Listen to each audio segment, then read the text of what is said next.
Hola, ¿cómo están? Bienvenidos al programa de entrevista Sur o No Sur. En esta ocasión tenemos el honor de entrevistar a nuestra primera invitada al programa.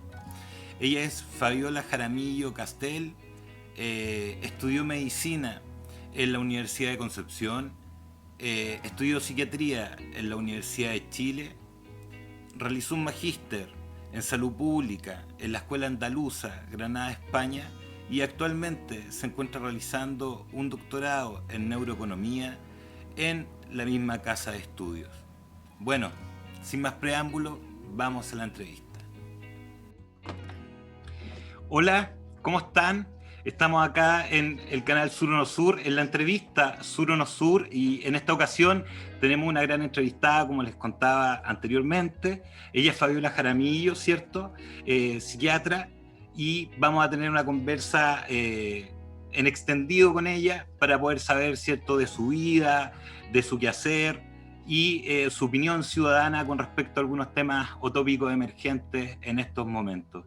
Fabiola, ¿cómo estás? Hola Carlos, bien, bien, muy bien. Primero agradecerte en realidad por el espacio, porque me parece que hay pocos espacios como estos en los que podamos conversar y además me ha tocado ver algunas de las entrevistas que has hecho con gente linda, linda, que además yo quiero y conozco. Y me parece, nada, que felicitarte por el formato, porque creo que es muy interesante. Y agradecerte por darme un espacio aquí. Súper, Fabiola. Igual súper como a tu disposición, ¿cierto? Para estar con nosotros. Yo sé que toda esa buena onda, todo ese buen está presente, así que gracias también por tu participación y por enganchar al tiro con querer venir para acá, que fue súper bonito también eso. Fabiola, bueno, la entrevista tiene como punto inicial la idea de mostrar el personaje, de mostrar la biografía, la historia, ¿cierto? De qué nace salud o de qué nace ciencias sociales también. Y en estos términos preguntarte, nosotros sabemos que trabajas en el servicio de salud, que eres psiquiatra, que eres médico, que estás haciendo un doctorado, que hiciste un magíster, pero ¿cuál fue la vuelta para llegar a todo esto? Esta Fabiola ya trabajando, haciendo cosas, ¿cierto? Metida en investigación, en la pega. ¿Cuál fue la vuelta que Fabiola Jaramillo se dio para llegar a lo que está ahora? Cuéntanos un poco de eso. Tremenda vuelta, pero yo creo que eso es lo entretenido. Mira, yo soy argentina, en realidad, soy hija de chilenos. Y bueno, llegué por circunstancias de la vida a estudiar a Chile. Empecé a estudiar aquí. Llegué ya habiendo terminado la enseñanza media eh, y me entré a estudiar medicina en la U de Conce. Eh, soy Bueno, mientras estaba en realidad en la universidad, creo que tengo también un muy bonito recuerdo, por un lado, de una universidad que me entregó muchísimas cosas en términos en términos más bien de vida, ¿no? O sea, la universidad me permitió ser dirigente estudiantil, me permitió en paralelo entrenar y jugar a la pelota. Yo estaba en un equipo de fútbol de la Facultad de Medicina. Y entonces, claro, me entregó la posibilidad de participar dentro de la universidad en distintos espacios políticos, que no solamente tenía la capacidad, la función en el fondo de poder hacer formación también. O sea, creo que tuve la posibilidad de estar en varios espacios en los que hice formación política y que lo agradezco muchísimo como estudiante, ¿no? Claro. Como estudiante también trabajé en algunas comunidades mapuches y que fue súper interesante porque en el fondo fue una tremenda apertura. En algún momento la pega era una pega también probablemente más en la línea asistencial, hasta que después de un tiempo, cuando ya se validó mi trabajo dentro de la comunidad, una machi me invita a conversar con ella, a su ruca, y me dice que ella había aprendido varias cosas de mí y que no le parecía justo y que creía que tenía que enseñarme algunas cosas. Y ahí se me abre todo un mundo, en el fondo, que empieza también a hacerme mucho sentido con respecto a mi crianza, digamos. Yo soy hija de una enfermera, pero que en realidad de alguna manera ella es campesina y de alguna manera sus itinerarios terapéuticos para con nosotras siempre respondían más a su patrón cultural que al académico. Entonces, en ese sentido, en lugar de llevarnos al pediatra cuando nos dolía la panza, nos llevaba a curar el empacho. Entonces, claro, todos esos itinerarios de sanación que yo tenía muy incorporados en mi vida personal fueron haciendo sentido con esta forma de mirar el estar sano o enfermo, ¿no? Y con esta lógica de que es un equilibrio en el que tú te mueves permanentemente, que nunca estás completamente sano, nunca estás completamente enfermo, y que en el fondo esto va ahí en una conversación además con el entorno, con tu estado de ánimo, con el estado de ánimo de los que te acompañan, con la forma de ser de los otros, con la forma de estar en el mundo tuyo y de los demás. Y bueno, y entonces empiezo a meterme un poco en todo esto y claro, esto sumado probablemente a todo el trabajo político, al trabajo con dirigentes vecinales, al trabajo como dirigente estudiantil, me empieza a hacer ruido y me pasa que, claro, en un momento quiero dejar medicina estando en sexto. Y me quería ir a estudiar antropología. Soy una antropóloga frustrada, en verdad. Y me quería ir a estudiar antropología y bueno, yo creo que por suerte mi madre me dijo, por suerte digo porque terminé medicina y ahora he podido hacer otras cosas en el fondo, pero mi madre me dijo, mira, no me puso ninguna resistencia, me dijo, es tan importante hacer lo que uno quiere que bueno, si en algún minuto entras en crisis y no quieres seguir, está bien. Y bueno, nada, que seguí y me dijo, ahora, como médica, de hecho ella me dijo, como médica vas a poder hacer antropología, como antropóloga no vas a poder hacer medicina, porque ella sabía que a mí también me gustaba mucho la clínica en el fondo. Y bueno, nada, que seguí, terminé y en ese momento después, cuando terminé medicina, me postulé como médico general de zona y me vine a trabajar a Cochamó, a ¿Qué Puebla. estamos hablando, Fabiola, más o menos? Estamos hablando de, yo terminé la carrera el 2003 y me vine a Pueblo el 2004. Sí. Empecé a trabajar como general de zona en Pueblo, como médico único. Y claro, yo siempre me acuerdo, ahora que me estás haciendo como revivir mi historia, me acuerdo cuando recién llegué, yo postulé a un centro de salud familiar porque yo quería hacer salud familiar en un lugar rural, no sé qué. Entonces llegué y le pregunto a la técnico paramédico que me atendió ese día, la Laurita, y le digo, bueno, ¿y dónde está el centro de salud familiar? Y ella así como se ríe de mí y me dice, pero si aquí son puras postas. Sí, le digo yo. Bueno, ¿y los colegas? Como para poder conversar con los colegas. Y me dice, pero doctora, si usted es la única, esto es un médico único. Y entonces ahí me enteré que mi plaza no estaba bien tipificada en el ministerio y que yo había elegido otra cosa. Sin embargo, probablemente es la experiencia más linda que he tenido laboralmente hablando. Es una experiencia que no solamente me hizo crecer en lo personal, o sea, me hizo crecer como como mujer, como profesional, como de alguna manera probablemente como trabajadora de la salud y como ciudadana. Yo creo que la verdad, de verdad que es una experiencia tremendamente enriquecedora. Y nada, ahí estuve 4 años en Puelo, en los que, claro, también hubo mucha actividad entretenida que me iba mostrando en el fondo un quehacer distinto, porque, claro, yo jugaba al fútbol, me había criado en Argentina, entonces tenía como la costumbre de hacer asados, que tampoco era muy habitual en las mujeres aquí. Jugaba al truco y tomaba mate. Entonces, esa combinación sincrética me hacía tener espacios muy entretenidos en realidad, y espacios además en los que no solamente me vinculaba con las mujeres, yo era la primera médica mujer, siempre habían sido médicos hombres en la comuna.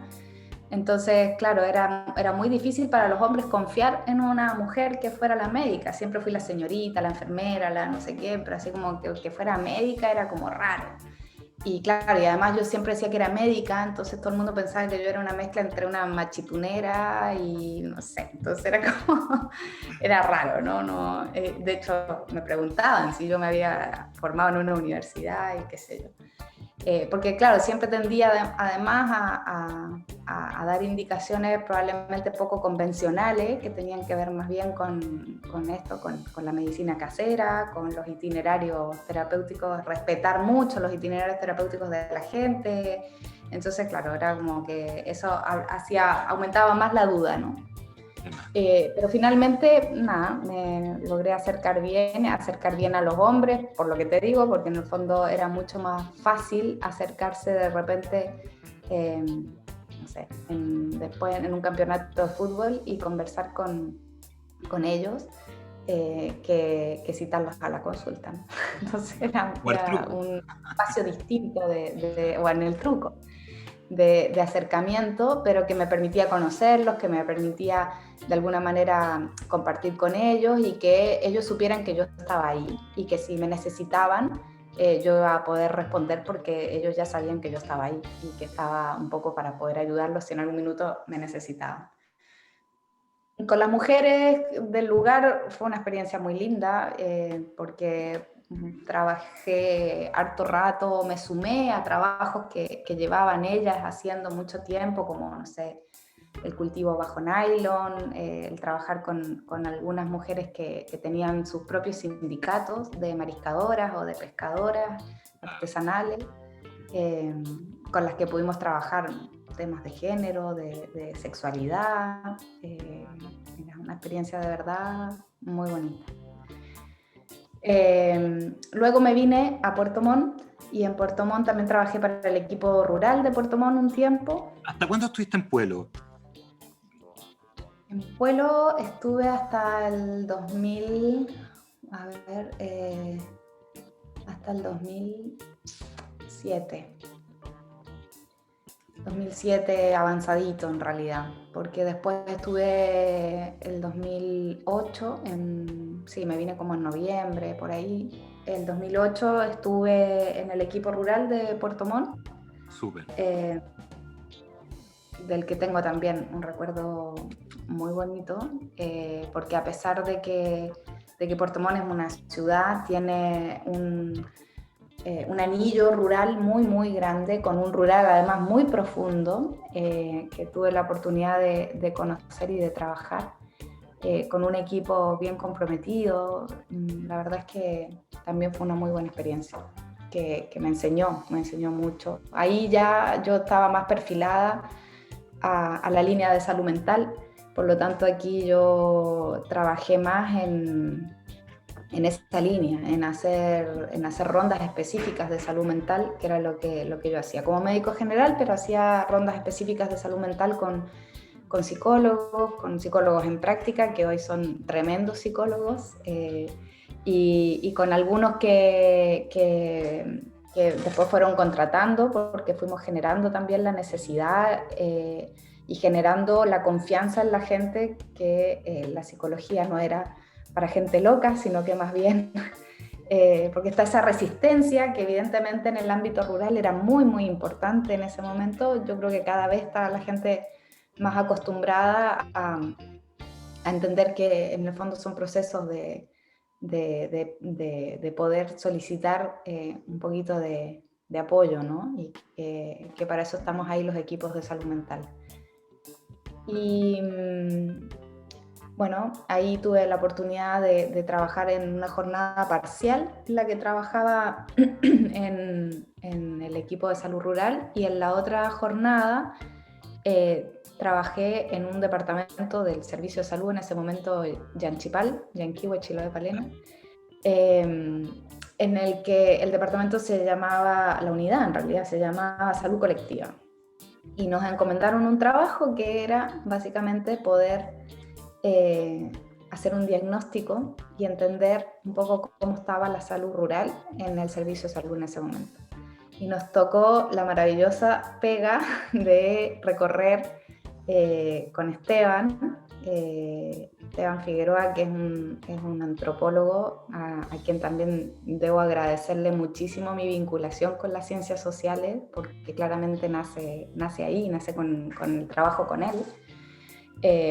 O bueno, en realidad yo ya venía con esta cosa de que quería ser antropóloga, pero claramente una cosa es lo que uno piensa cuando es estudiante y otra cosa es cuando realmente empiezas a trabajar y adquirir herramientas que te van reafirmando que por ahí va la cosa, ¿no? Y bueno, nos tocó la preciosa tarea de recorrer las postas rurales de Yanquihue, Chiloé y Palena. En un trabajo muy bonito, porque era un trabajo haciendo un rescate histórico, patrimonial, etnográfico, lindo. Y después de eso me fui a hacer la beca, me fui a hacer la especialidad. ¿Y ahí cómo ya, cuánto lleva, en qué año te fuiste a hacer la beca? El 2009.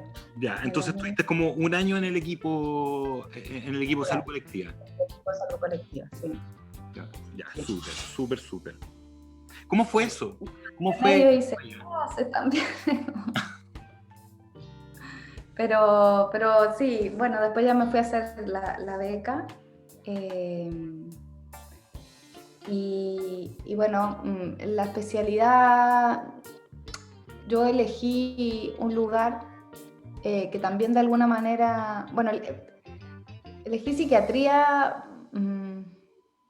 Yo creo que por un evento vital, o sea, esta cosa de que la mayoría de los psiquiatras y los psicólogos finalmente algo vital hay en la toma de decisión siempre.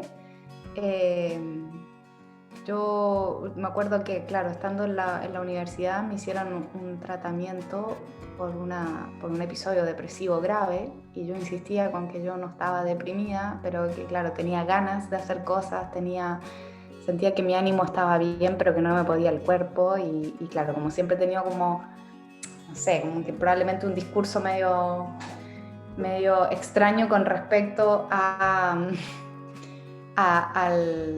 la vida, al rol, ¿no?, que tenemos dentro de la vida, y entonces, claro, juntaron eso a esta cosa, y bueno, y en realidad que yo estaba deprimida, y que yo trataba de insistirle al psiquiatra y decirle que yo no estaba deprimida, porque yo sentía ganas de hacer cosas, yo lo único que quería era sentirme bien para poder hacer cosas. Y bueno, mira, me dieron un tratamiento, me dieron fármacos, de hecho estuve tomando medicamentos que en realidad no me hacían sentir para nada mejor. Y después, cuando volví en unas vacaciones a mi casa, vi a una psiquiatra y le cuento esto y me dice, bueno, vamos a hacer unos exámenes, porque es raro que tú digas que te sientes tan bien, pero que sea tan complejo estar bien en el fondo. Y bueno, cuento corto, tenía una anemia así brutal. Entonces ahí parte un poco el cuestionamiento, ¿no? De decir, o sea, ¿cuánta gente es etiquetada con una patología mental en el fondo sin hacer un estudio como corresponde, sin escuchar la historia? Porque en el fondo yo de alguna manera le daba la clave, le decía, yo me siento bien, tengo ánimo, En el fondo no Anedonia o no sea, es. y bueno, y en el fondo eso, o sea, como la falta de conexión con mi historia vital, con un poco con mis ganas, de alguna manera con mis emociones, ¿no? Y entonces ahí me empezó a hacer ruido esto de, así como a lo mejor podría ser que me forme en psiquiatría, un poco pensando en esta cosa, en que como paciente lo pasé tan mal sin sentir que me habían escuchado, que digo, bueno, a lo mejor va por ahí. Y bueno, siempre me gustó la psiquiatría infantil además, pero en realidad en la medida que me tocó ver algunos casos, la verdad es que no... Me gustan mucho los niños, pero me gustan los niños sanos, parece, porque no puedo con la angustia de los niños, con el dolor de los niños, no lo manejaba bien. Yo sentía que era demasiado el costo emocional mío, y que con los adultos en general yo sentía que la cosa fluía mucho mejor. Y finalmente me decido a hacer psiquiatría. Si no hubiera podido hacer psiquiatría, siempre tuve como segunda opción medicina familiar, que me parecía también maravilloso porque me permitía esta cosa de poder igual abordar la salud mental desde un contexto de la salud general.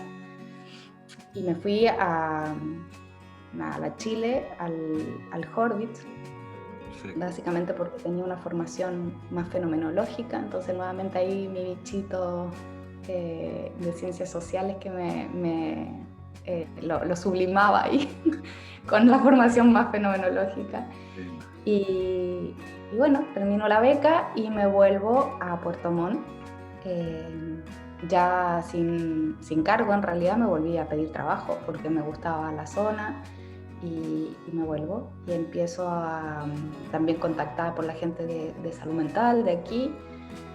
Y bueno, yo creo que también fue interesante la llegada porque fue una llegada en la que no estaba muy validado o muy bien evaluado en realidad en ese momento la necesidad de tener psiquiatras. De hecho, cuando yo llegué me dijeron, mira, la verdad es que no es una especialidad en Palencia, no necesitamos muchos, así que bueno, esto es lo que hay. Y nada, o sea, como por darte un ejemplo, como psiquiatra yo ganaba la mitad de mi sueldo como médico general, como para que te des una idea. Claro. Y nada, me quedé porque había un proyecto interesante de ser parte de comenzar un trabajo con un COSAM, un nuevo COSAM que podía tener un modelo de gestión propio y que lo podíamos desarrollar nosotros, y eso me pareció interesante y me quedé. Y bueno, y entonces fui parte del COSAM Reloncaví, que lo armamos desde el comienzo, que hoy es uno de los COSAM de Puerto Montt. Y bueno, y entre medio siempre seguí con una patita en el servicio de salud, apoyando como la jefatura del programa en ese momento y como referente técnico, como el referente médico en realidad de los programas vinculados a la salud mental en el servicio de salud. Y el 2013 yo me retiro con un prenatal y nace mi hija, que bueno, es una de las cosas más lindas también que me ha ocurrido lejos. Nace mi hija el 2013 y el 2014 vuelvo a trabajar al servicio de salud y bueno, me encuentro con el requerimiento de un antiguo amigo que era el director del COSAM Puerto Montt antes, que había asumido como director del servicio de salud, que es un psiquiatra, que es Federico, y Federico me pide que lo acompañe en la subdirección de gestión asistencial, que es la subdirección médica del servicio de salud. Y, bueno, originalmente era por unos meses y terminé quedándome todo el periodo, ¿no? hasta que tuvo el cambio de gobierno. Entre medio fui su directora subrogante porque él dejó el cargo y me quedé yo como directora, subrogando el último tiempo, aproximadamente unos 6 meses más o menos. ¿Y cómo fue hacerte cargo de este espacio administrativo, mucho más de toma de decisiones, ver la gestión como en perspectiva? ¿Cómo fue enfrentar ese espacio laboral, que me imagino muy distinto al espacio clínico de esta incipiente psiquiatra, cierto, adulta, que estaba ahí dándolo todo? ¿Cómo fue ese cambio? Heavy. Fue sí, fue heavy porque, bueno, yo había tenido algunas experiencias en términos de gestión desde que me recibí, bueno, igual como había sido dirigente estudiantil, o sea, yo creo que hay cosas que van generando el bichito de poder hacer gestión en distintos niveles, ¿no? Son distintos niveles operativos, pero en el fondo, claro,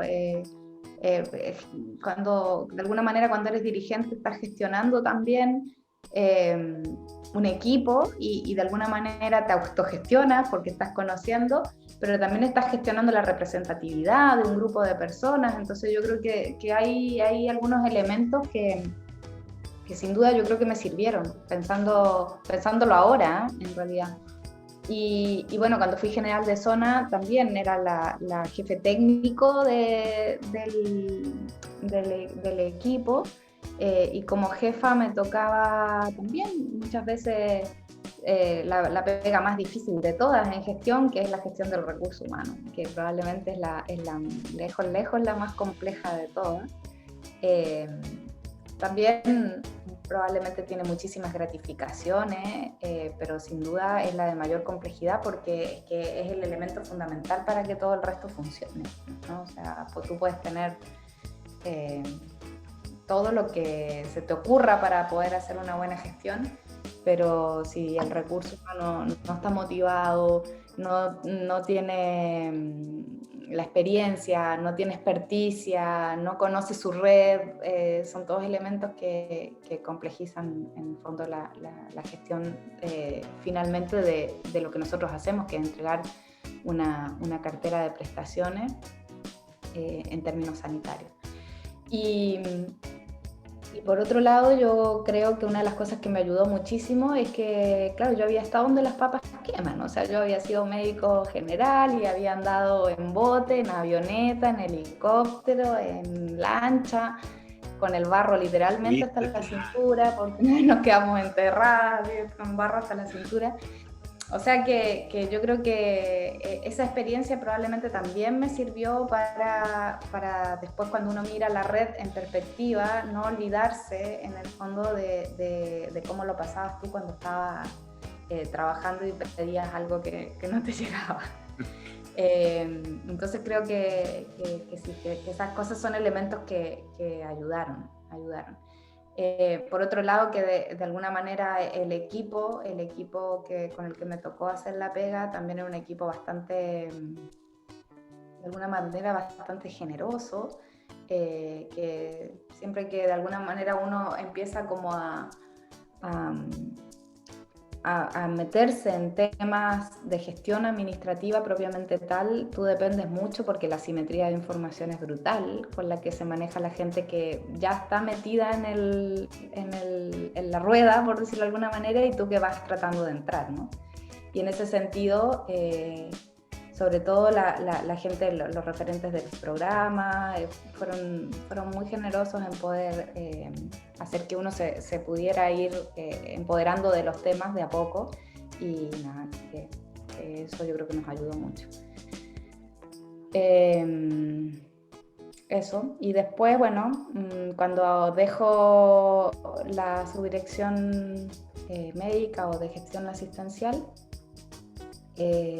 me voy a un departamento, ya en ese momento era un departamento de salud mental, y yo creo que eso sí es muy interesante en términos de cuando uno mira, porque probablemente el desarrollo que tuvo este servicio de salud en términos de salud mental fue porque habíamos dos directivos que estábamos plenamente sensibilizados con la necesidad de que la salud mental creciera y se desarrollara.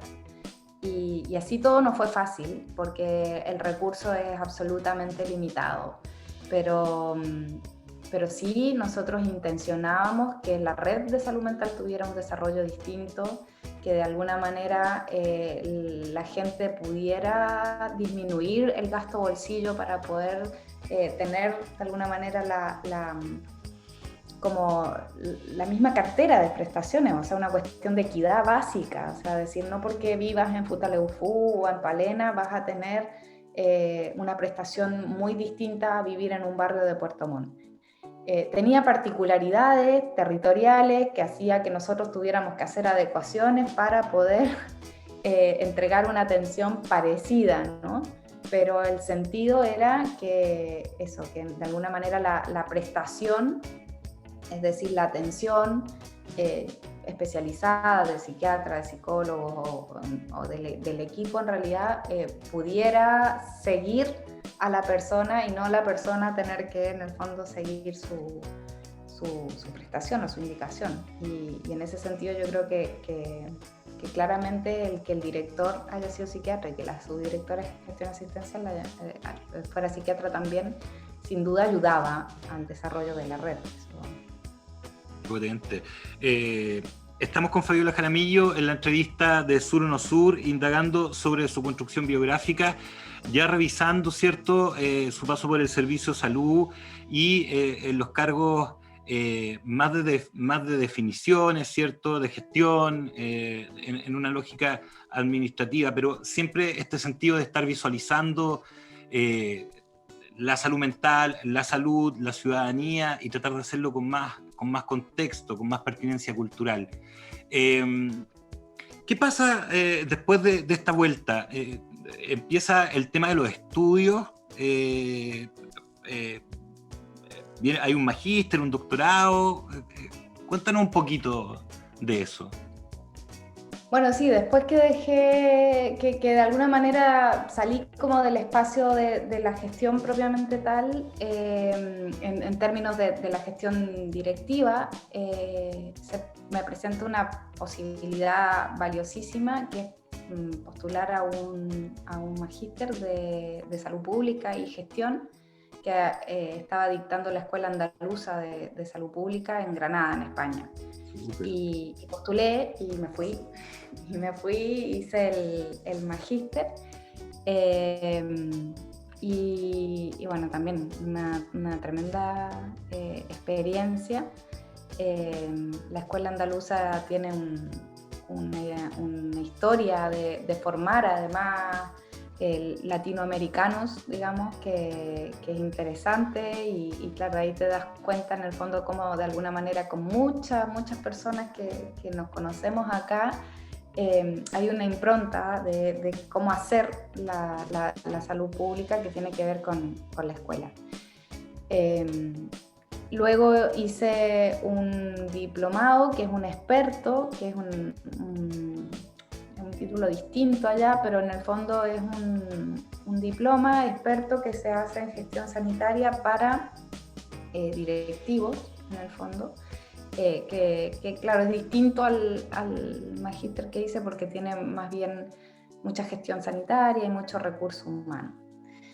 Y bueno, y en paralelo me encuentro con la posibilidad, yo soy media nerd, entonces estudiar no me molesta nada. Bien, aguanta el niño. Muy bien eso, muy bien. Me encuentro con la posibilidad de tomar un doctorado. Lo difícil en España en realidad es encontrar un director de tesis. La verdad es que eso es lo que complejiza la entrada. Yeah. Y tuve la suerte en realidad de alguna manera de que el director de tesis que me conoció en el máster me buscó. Entonces fue o sea, no podía no hacerlo. Era una tremenda oportunidad.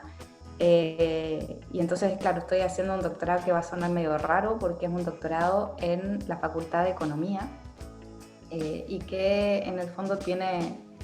está vinculado, mi proyecto de investigación está vinculado a la neuroeconomía, al neuromarketing, a la toma de decisiones, específicamente al uso de heurísticos, que son estos atajos mentales que hacen que tomemos decisiones de una u otra manera.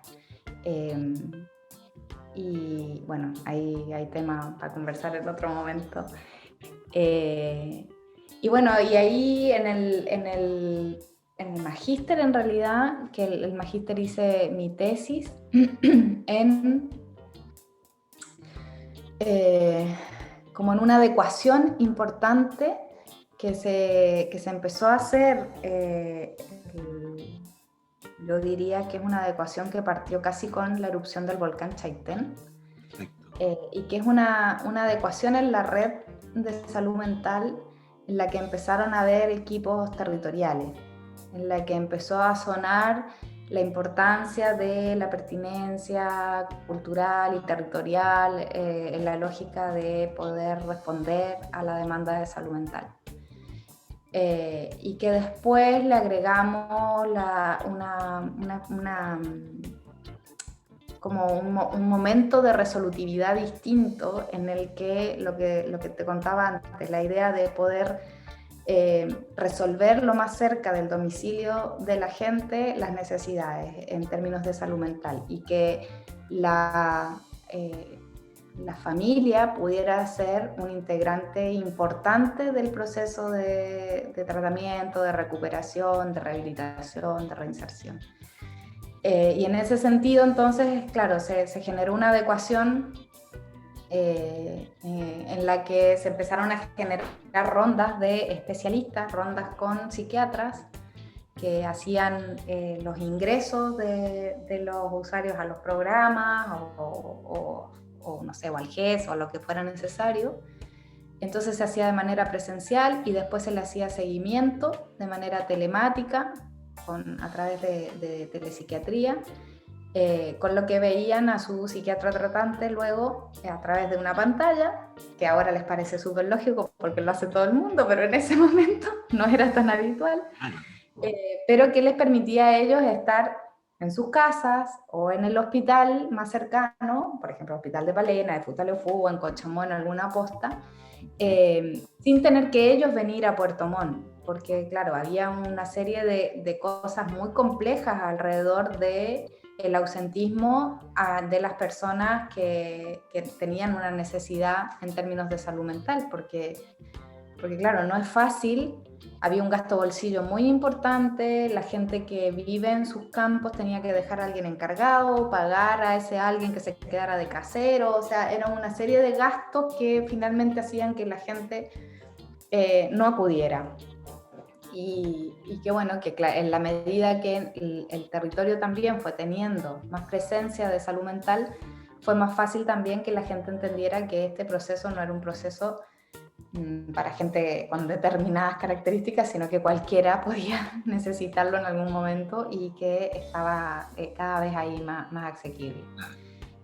Y entonces, claro, la tesis en realidad lo que busca es el reencuentro con algunos autores como Bruno Latour, que en realidad es quien de alguna manera guía mi proceso de tesis, en el que, bueno,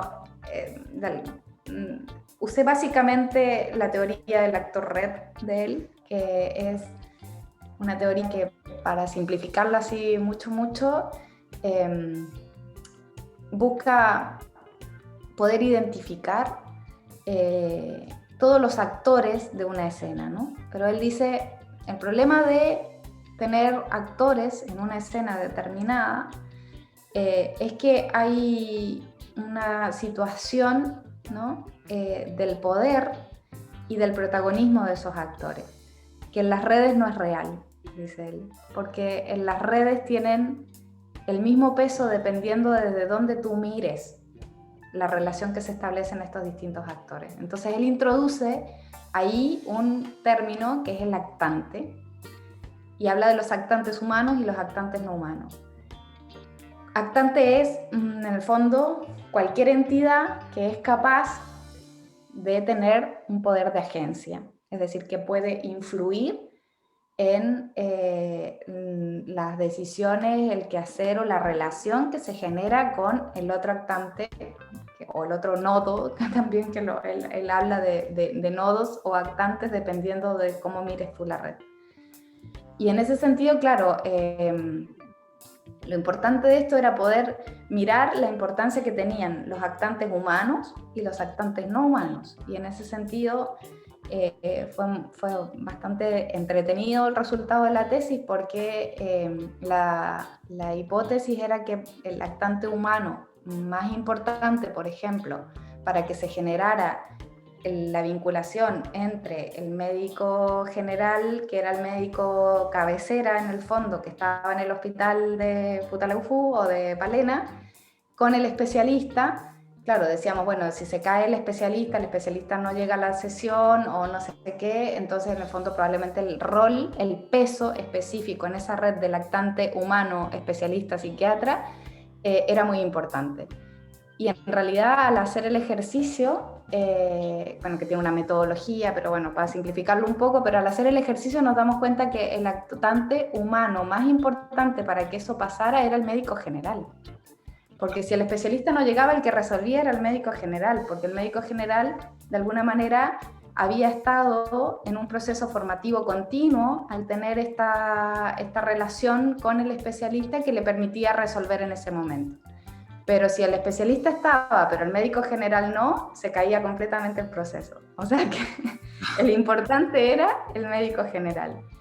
Y creo que eso es súper valioso, porque en el fondo habla de que de alguna manera la estrategia estuvo bien instalada, porque no depende de un factor externo, logra resolverse y autogestionarse en el territorio. Y el lactante no humano más importante, yo siempre pensé también equivocadamente que iba a ser el equipo con el que se hacía telemedicina. O sea, el lactante no humano para mí era el computador o el equipo con el que lograbas hacer la telemedicina. Y en realidad el lactante no humano que tenía más peso en todo era el aislamiento. Mira. Pero probablemente nosotros no lo hubiéramos visualizado nunca como el lactante humano más importante, o sea, no humano.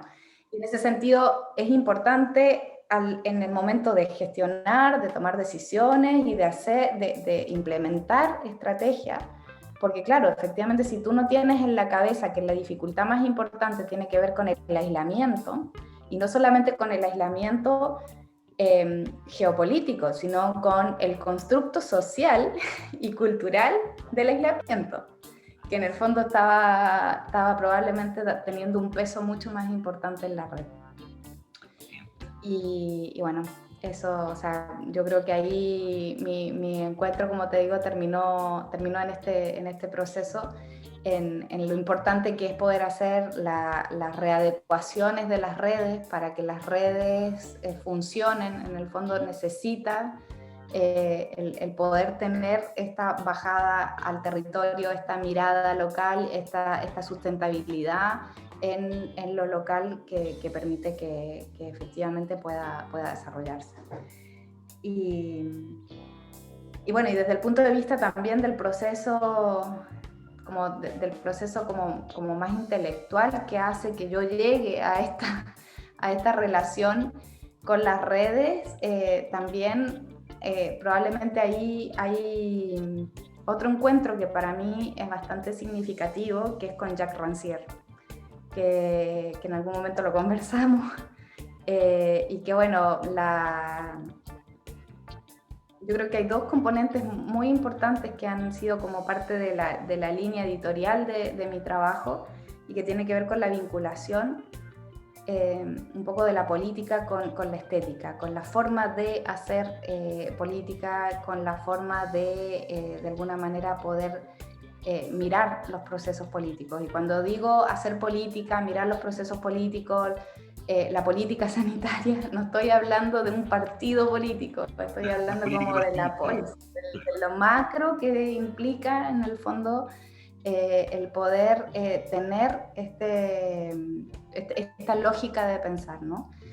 Y en ese sentido hay dos elementos que pensando un poco en la conversación que teníamos contigo, o sea, de cómo de alguna manera despertar el bichito de asociar las ciencias sociales con la salud mental. Rancière tiene dos libros que a mí me abrieron la cabeza muchísimo y que a pesar de que son teorías que no necesariamente están en la salud mental, a mí me ayudaron mucho para entender el fenómeno en el fondo desde donde yo además me quiero formar y quiero pararme para poder estar para otros, ¿no? Y en ese sentido hay dos elementos que a mí me gustaría rescatar que tienen que ver con un libro que se llama el espectador emancipado, en el fondo, y que tiene que ver, además de todo este rollo de la estética, que es como la línea editorial de Rancière, tiene que ver con la importancia de poder mirar, de poder aprender de alguna manera a mirar más allá de, como de la visión superficial, ¿no? O sea, él dice, estamos acostumbrados de alguna manera, ¿cómo decirlo? Estamos acostumbrados de alguna manera a poder mirar una escena, pero no ver lo que hay detrás de esa escena, ¿no?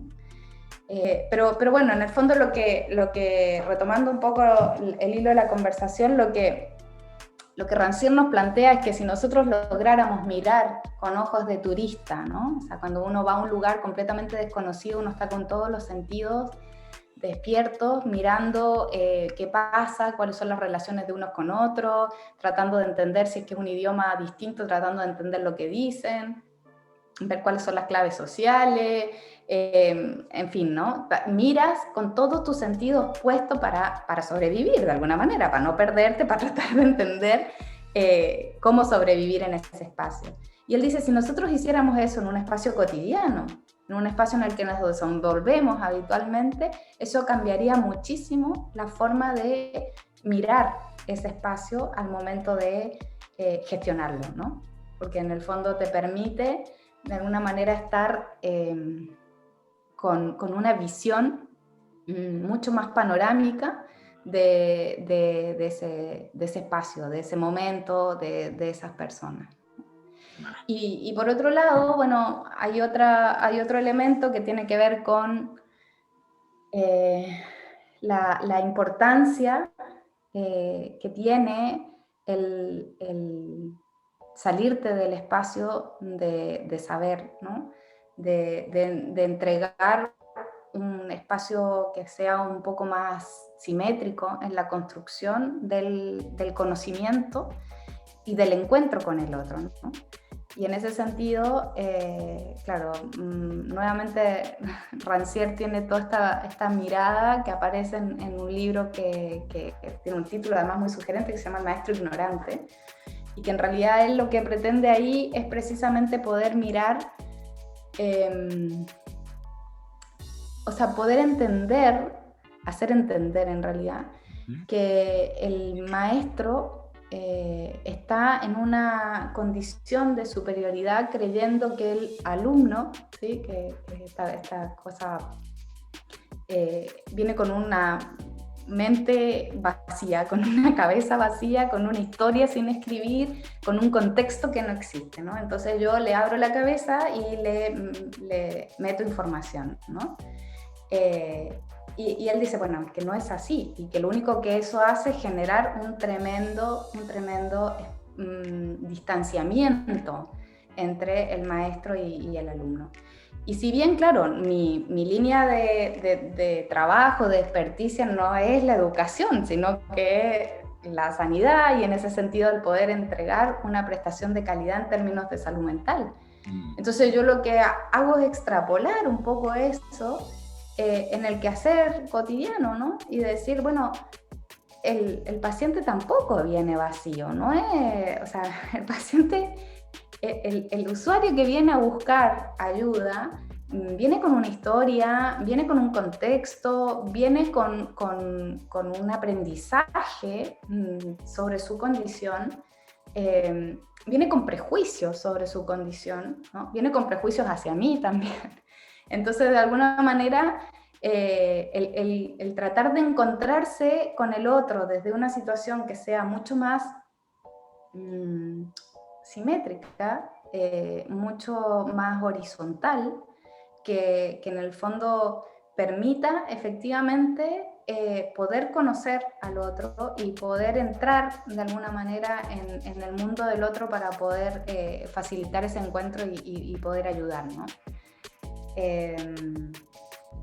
Súper. Yo creo que es fundamental, o sea, y una cosa no quita la otra, o sea, cuando me ha tocado tener experiencias donde hay pacientes que al preguntarles cómo entienden ellos lo que les está pasando, te dicen que están seguros de que en realidad ellos obedecen al, comillas, un síndrome cultural y que lo que les hicieron fue un mal por envidia. Claro, tú tienes que entrar en esa dinámica, sin entrar en un delirio colectivo, pero en el fondo entrar en esa dinámica de comprensión del fenómeno y decirle, mira, puede ser, y probablemente este mal por envidia ha hecho que usted tenga una esquizofrenia, o que usted tenga, o que su hijo tenga, cuando necesitamos además que otro entienda y tome decisiones por un tercero. Y entonces lo que vamos a hacer son las dos cosas, ¿no? Tratemos de que estos mundos se encuentren. Entonces, ¿cómo cree usted que podemos curar este mal por envidia? Y que bueno, que una machi, que no sé qué, que no sé cuánto. Entonces, bueno, abordemos ese camino y abordemos también el camino en el fondo en el que vamos a usar medicamentos, en el que vamos a usar fármacos en el fondo, o que podemos usar terapias, o en fin. Pero que se junten, ¿no? Que de alguna manera se articule, ¿sí?, mi conocimiento con el conocimiento que trae el otro, que además es el paciente, o sea, es quien tiene que de alguna manera dar su consentimiento para que el manejo se realice desde determinada orientación, creencia, porque si no, no le hace sentido. Y es muy iluso pensar alopáticamente, es decir, pensar desde nosotros, desde alguna construcción más occidental, pensar que con que nosotros demos la instrucción de que se tome el medicamento, el paciente se lo va a tomar y va a seguir el tratamiento. O sea, es que es absolutamente iluso, porque cuando uno hace visita domiciliaria encuentras unas bolsones así de medicamentos que nadie se tomó nunca, porque a la gente nunca le hizo sentido lo que tú le estabas diciendo que hiciera. Entonces, los únicos que perdemos restringiendo esta visión probablemente somos los equipos tratantes, porque nos quedamos fuera del espacio terapéutico. Y el paciente sigue yendo igual y va a su control y te dice que sí, pero hace lo que quiere o lo que a él le hace sentido. Y el que se quedó fuera, ilusamente, somos nosotros. Bueno, estamos con Fabiola Jaramillo en la entrevista de Sur o No Sur, ¿cierto? Indagando de su biografía. Hemos pasado por su paso, ¿cierto?, en el servicio público, en distintos lugares, en distintos espacios, revisando ahora su trabajo, ¿cierto?, académico, el estudio de un magíster, el estudio de un doctorado. Estábamos hablando en especial de contenidos, ¿cierto?, con los cuales hizo su tesis de magíster. Bueno, la inclusión de autores como Rancière y Latour, ¿cierto?, en la construcción formativa de alguien en salud, ¿cierto?, del área que venga. Yo creo que es súper importante y nos coloca también en una escena mucho más crítica, un espíritu mucho más crítico para poder hacer lectura de esta medicina social, esta medicina política, ¿cierto?, de la que tanto hablamos con Matamala, que hablamos con Gaspar también. Pasando a otro tópico, yo creo que resulta súper importante, aprovechándonos también de la ciudadana, ¿cierto?, Fabiola Jaramillo, preguntarte con respecto a la situación de la pandemia y el COVID. A ti esta situación en particular, bueno, hay muchas cosas de las que uno podría hablar, tanto a nivel nacional como internacional, pero a la ciudadana Fabiola, ¿qué le llama la atención o qué le complica o qué considera que está en tensión, ¿cierto?, actualmente con respecto a la escena de la pandemia? ¿Qué de lo que está pasando a ti te llama la atención y es algo que crees que se debiera trabajar o es algo que debiera hacerse de una mejor manera en torno al tema de la pandemia? Bueno, mira, o sea, primero contarte que yo me enfermé estando en España, y la verdad es que es súper distinto enfermarse en su país que enfermarse en otro país. Y mira que yo tengo como característica de migrante por defecto, así, porque en realidad he Bien. estado moviéndome, entonces siempre he estado en otro lugar, pero nunca había sentido la sensación así como de desprotección, como en el fondo de decir, si estuviera en mi país y me pongo grave, probablemente sería distinto, ¿no? Pero bueno, que en el fondo eso también son fantasías, porque quizás no hubiera sido distinto. Eh, Mira, yo creo que de las cosas que pregunta difícil, ¿ah? Pero creo que de las cosas mmm, como, como COVID, pandemia, en el fondo creo que aquí hay dos grupos que a mí me merecen particular como mención y cuidado, y que tienen que ver un poco con la toma de decisiones con respecto a los niños.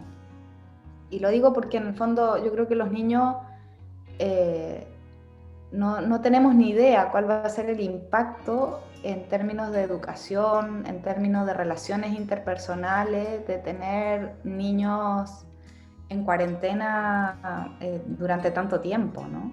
Los niños se desarrollan, bueno, tú sabes, se desarrollan y crecen y viven a partir de las experiencias con otros. Y claro, la relación y la experiencia dentro de casa puede ser una buena experiencia, como puede ser también dejarte en un sitio de tortura, ¿no? Los informes de UNICEF de varios países latinoamericanos y europeos habla de que aumentó muchísimo el maltrato infantil, y que uno de los factores determinantes para el aumento del maltrato infantil fue precisamente el trasladar la responsabilidad de educación del colegio a la casa, en padres que además tenían que estar muchas veces trabajando en teletrabajo, en condiciones que no eran óptimas, en una casa donde con suerte había un computador, ¿no? Y que había que repartirlo. En fin, o sea, yo creo que hay un temazo ahí con respecto probablemente a la formación, a tomar esto como experiencia y poder mirar qué implica la formación a distancia para niños, ¿no? O sea, yo creo que la formación a distancia en adultos también tiene una serie de aprensiones, pero la formación a distancia para niños, de verdad que los estamos privando de probablemente el elemento más importante que tiene el colegio, que es la socialización. Y no sabemos el impacto que eso va a tener. Como tampoco sabemos probablemente el impacto que va a tener esta pandemia en varias aristas. O sea, yo creo que a estas alturas nos queda corto seguir hablando de pandemia, que probablemente hoy hay que hacer crecer este concepto en el fondo a un concepto que ha estado un poco prostituido, encuentro yo, que es la sindemia, ¿no? Y digo prostituido porque en realidad yo escucho que hay gente que habla de sindemia con una libertad, con una alegría que asusta, ¿no? Pero básicamente hay implicancias que no somos capaces en este momento de ni siquiera proyectar, que el nivel de incertidumbre que hay hoy no nos permite, por ejemplo, tener claro o poder abordar incluso decisiones que son políticas, geopolíticas, estratégicas, porque yo creo que nunca había habido un momento de incertidumbre tan alta como esta. Y de alguna manera eso repercute en el ámbito personal, y la gente está descolocada con tanta incertidumbre, porque una de las cosas que de alguna manera buscamos es poder tener algo de control sobre lo que va a pasar en una semana más, en 15 días más, en un mes, en un año. Proyectamos, tomamos decisiones en base a cosas que van a pasar más adelante, o que creemos que van a pasar, o que planificamos que pasen de determinada manera. Y claro, la incertidumbre hoy puesta en casi todos los ámbitos no te permite hacer ese juego de rol, ¿no? Y genera muchísima ansiedad y genera muchísima angustia. Y yo creo que ahí los equipos de salud mental estamos llamados a poder buscar la manera, porque esto no es una receta de cocina, buscar la manera en que cada espacio, en cada territorio, de alguna manera un poco con la como la apertura local que tenga cada espacio para poder mirar el proceso, para poder entender el proceso, podamos ir desarrollando un acompañamiento que no patologice, ¿sí? Tenemos que tener muchísimo cuidado en que esta pandemia de salud mental que han dicho, o en esta ola de salud mental que se nos va a venir encima, no nos haga caer en el sobrediagnóstico, en el sobreetiquetado, en el fondo en pensar que la gente, que toda la gente que está hoy con angustia, con crisis de pánico, muchos con, no sé, con insomnio, con alteraciones de la conducta alimentaria, producto de todo esto, que no necesariamente van a responder a algo patológico. O sea, yo creo que nunca, siempre tenemos que estar muy atentos, pero yo creo que nunca ha sido tan importante poner el foco de atención en tratar de discriminar si lo que le está pasando a esta persona es una reacción vivencial normal o es algo patológico. ¿Necesita acompañamiento y necesita psicoeducación o necesita un tratamiento farmacológico, prolongado, terapéutico? O sea, creo que el esfuerzo hoy de los equipos de salud mental tienen que estar puestos en tratar de diferenciar lo normal de lo patológico. Porque de verdad hoy, el que me diga que lo está pasando chancho encerrado, con los días más lindos que vamos a tener probablemente en todo el verano de Puerto Montt, que eso no le genera angustia, frustración, rabia y otras emociones, y que además no sabemos qué va a pasar en un tiempo más, que nos estamos vacunando y tampoco sabemos en el fondo con certeza ni los efectos secundarios, ni la eficiencia que va a tener esto en evitar que nos enfermemos. O sea, son tantas las preguntas que en realidad yo creo que lo normal hoy es estar un poquito ansioso, que es adaptativo. Y en ese sentido yo creo que tenemos que tener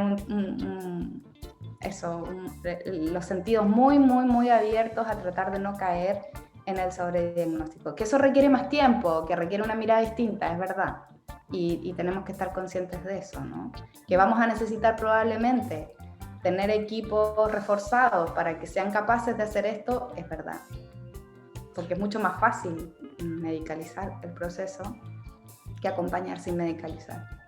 Claro. Y por último, así ya con esto me callo, creo que otra cosa importante de la pandemia, de esta pandemia en realidad, es poder reflexionar sobre los aprendizajes en el espacio individual y colectivo.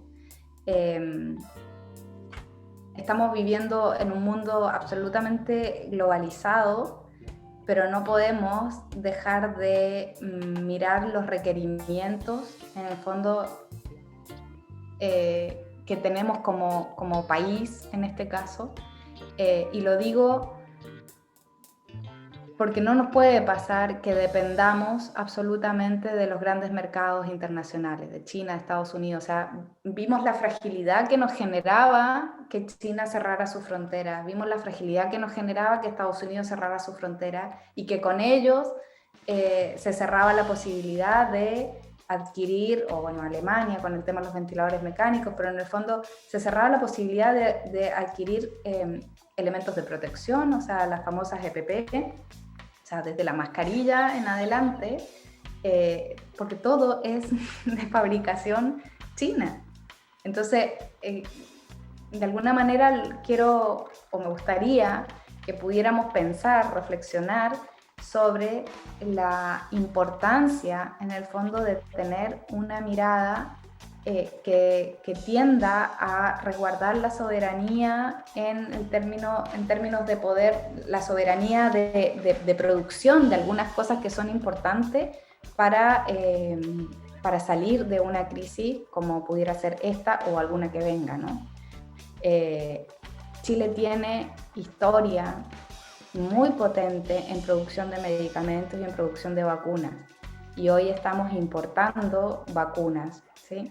Que sabemos que además tienen las limitantes siempre de que son probadas en una población que no es la nuestra, ¿no? Y en ese sentido, claramente tenemos que tratar, creo yo, como proceso de aprendizaje como país, de alguna manera el poder generar más conocimiento, el poder de alguna manera tener investigación de calidad, investigación que efectivamente dé cuenta de poder generar conocimiento que ayude al colectivo, ¿no? No tampoco, porque hoy está también la investigación de alguna manera está yo creo en una crisis tan importante que busca engordar el currículum de las personas y no generar conocimiento para construir o para poder aportar al colectivo. Y en ese sentido, claro, necesitamos de alguna manera un aumento de recursos en tecnología, un aumento de recursos en investigación, para que Chile en algún momento pueda generar o pueda tener, en el fondo, la base para poder generar sus propias vacunas o sus propios medicamentos.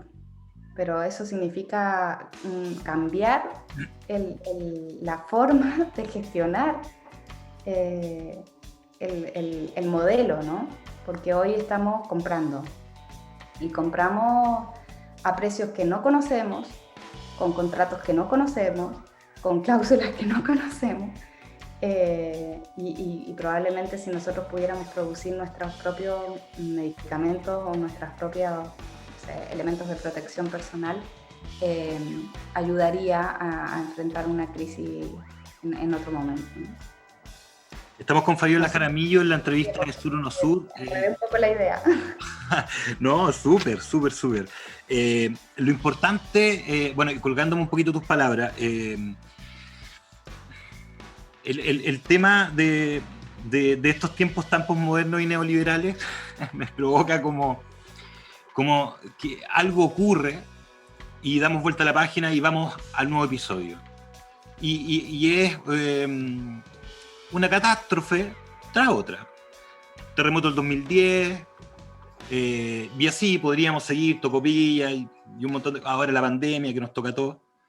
Pero cuando uno se da cuenta que la lógica es pasar el momento y después seguir en el próximo momento y en el próximo momento, pero nunca estamos en esta actitud de Juan Segura vivió muchos años, entonces preparémonos, apellinémonos para lo que viene, que tenemos que estar firmes para la otra. Parece que eso no fuera el interés de nadie, o por lo menos en los espacios de toma de decisiones, en los espacios de gabinete, parece que no es lo que se está pensando. Se está pensando como la lógica heroica de resolver el aquí y el ahora, pero ¿y si esto nos vuelve a pasar? Que debiera ser la desnaturalización que estás proponiendo. O sea, y si esto, oye, si hubiera tercera guerra mundial, o de repente se le ocurre agarrarse a bombas nucleares en otra parte del mundo, o sea, evidentemente... Esto ya ha pasado, lo que pasa es que probablemente no ha sido con la expansión que ha tenido este virus en el fondo, pero tenemos el SARS-1, tenemos el MERS, que además era bastante más letal. No sabemos cómo va a mutar este virus tampoco, digamos, o sea, la verdad es que estamos lejos de tener controlada la situación. Y con esto no quiero ser alarmista No, pero... Sí. Pero me parece que de alguna manera tenemos que pensar en que no es nada improbable que esto se repita, que aparezca otro coronavirus o que aparezca otro virus, porque en el fondo además son enfermedades zoonóticas, son enfermedades que en el fondo saltaron, en este caso un pangolín, a un murciélago, del murciélago al humano, pero en el fondo que están generadas también por los cambios climáticos y por una serie de condiciones que nosotros mismos estamos generando. O sea, que probablemente también ahí viene otra reflexión que debiéramos tener muy, muy presente con respecto a cómo estamos cuidando el espacio en el que vivimos, ¿no? Porque estamos acorralando las especies y bueno, esto va a seguir pasando. Y en ese sentido, claro, ¿cómo aprendemos de esto? Por eso es que a mí no me parece ningún absurdo empezar a de verdad pensar si efectivamente podemos hacer teletrabajo en muchas profesiones y en muchos oficios que no se puede y que va a haber que buscar opciones porque esto pudiera repetirse. O lo mismo del colegio, o sea, vamos a volver a la actividad presencial en el colegio y bueno, ¿y qué va a pasar después, no?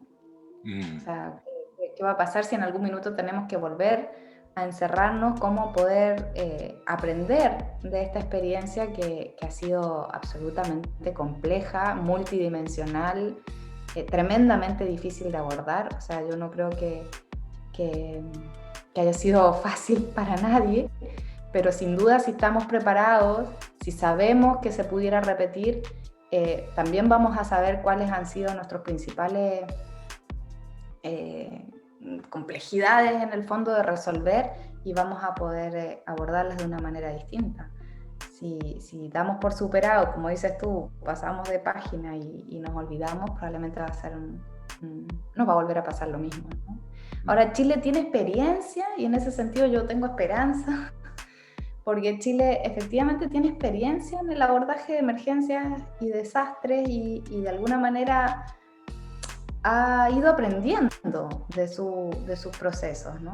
Quizás no con la velocidad y con la amplitud que nos gustaría, pero ha ido aprendiendo y yo creo que eso nos tiene que servir, pensar probablemente en esta situación como una situación que pudiera repetirse y que va a aparecer igual de inesperadamente como un terremoto.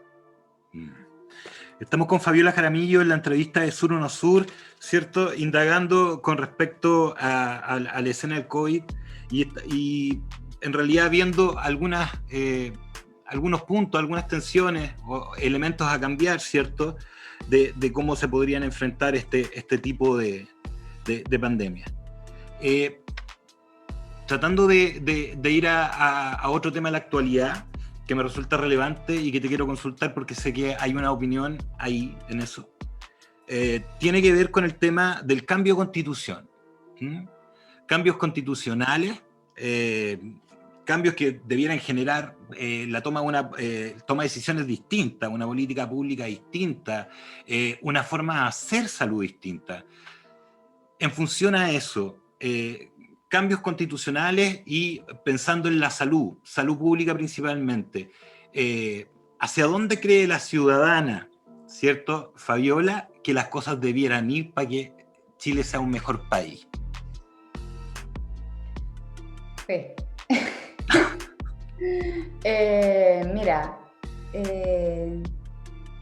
yo creo que tenemos una histórica oportunidad que de alguna manera antes de octubre del año pasado era poco previsible.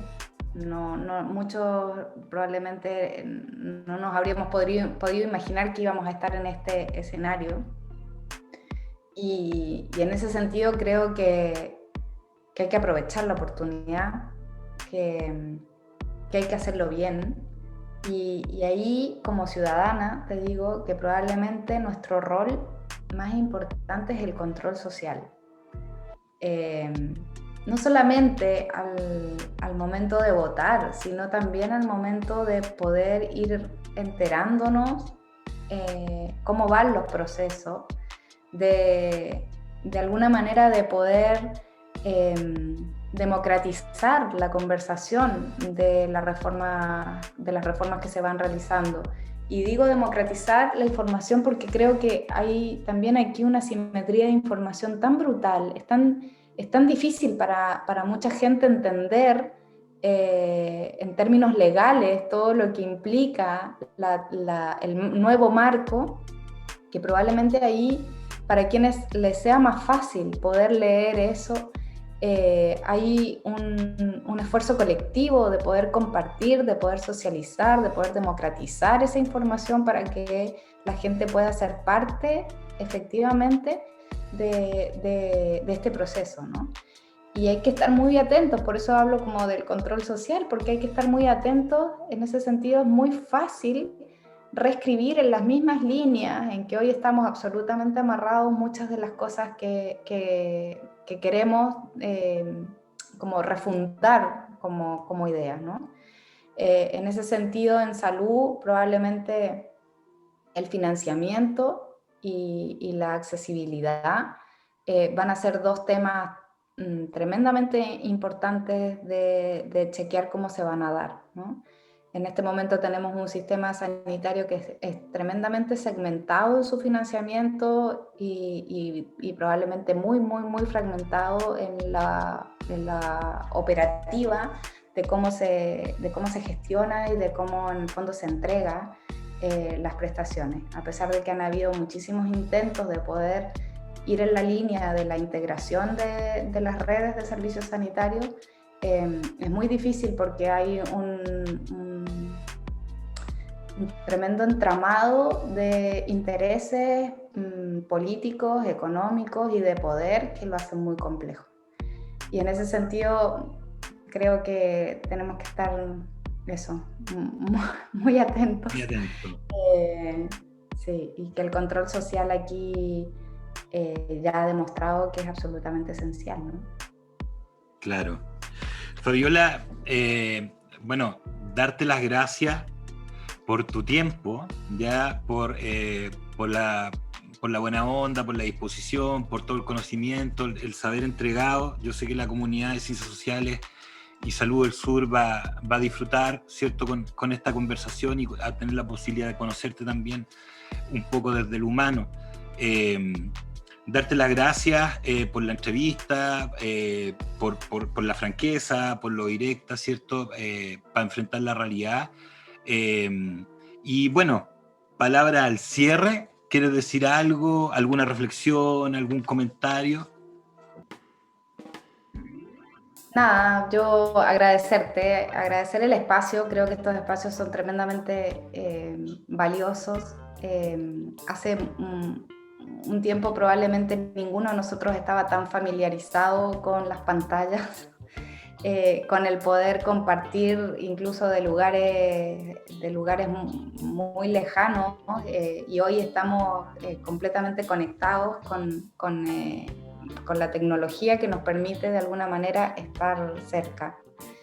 A mí me gustaría, solo para cerrar, decir que el proceso en el fondo de la soberanía de producción no solamente tiene que estar puesta en las vacunas, en los medicamentos, en las EPP, sino que también tiene que estar puesta en el conocimiento, en generar un conocimiento colectivo, un conocimiento que sea pertinente a la realidad territorial. Y creo que tu programa de alguna manera busca eso, y que en el fondo los actores, la gente que estamos, los actantes humanos, que estamos tratando de aportar en esa línea, estás haciendo una tremenda pega aquí juntándonos y poniéndonos en contacto.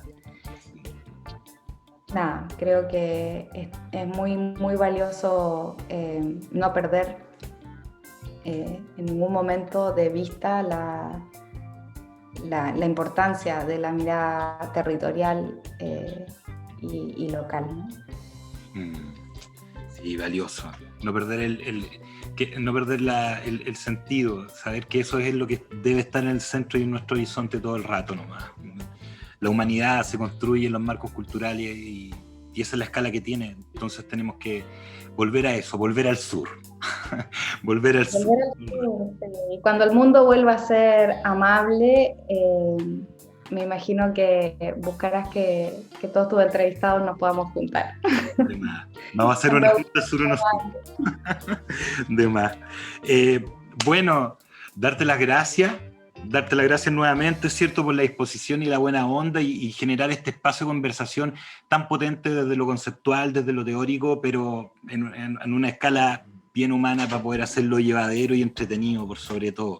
Así que darte las gracias por la entrevista, darle las gracias a ustedes también por acompañarnos en el canal y seguirnos. Recuerden darle like, ¿cierto?, y suscríbanse al canal.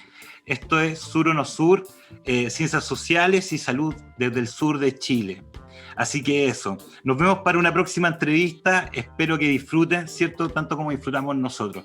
Saludos, que estén muy bien. Saludos, Fabiola, que estén muy bien, cuídate. Chao, gracias a todos. Chao, chao. Nos vemos, chao, chao.